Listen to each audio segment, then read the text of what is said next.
Here is the list of some informal and formal words.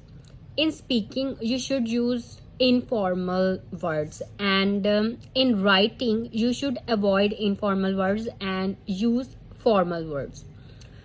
For example, in writing, do not use this word think about. Instead, use consider. These all words, they are not appropriate for writing. Think about, look at. Instead of using look at, use the word examine. Instead of using point out, use this word indicate. Find out is an informal word. Instead, use discover in writing. Gives is an informal word. Instead, use provides or presents. So very.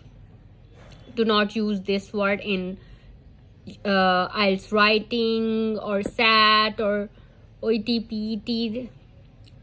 So very. Instead of using so very, use extremely. To show is an informal word. Instead, use illustrate, demonstrate, and reveal. Bad is an informal word. Use poor, negative. Big. Instead of using big in IELTS writing, use large, sizable.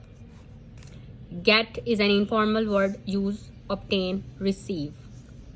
And these phrasal verbs, and avoid using phrasal verbs like at the end of the day, to get out of hand, and once in a blue moon.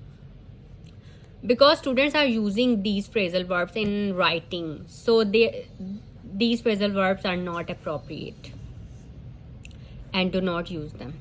So on, etc. Do not use these words. A phone, instead use a telephone. A photo, instead use a photograph in writing. And you while speaking, you can use these words like a phone, a photo, a fridge, info, a uni, a cop.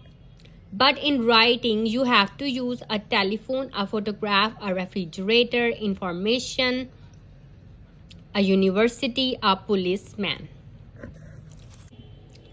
And do not use you and your. Instead, use one can. And do not use lots of, a lot of. And use many, much. So these are all informal and formal words list. Use these words in writing and use these words, informal words, in speaking.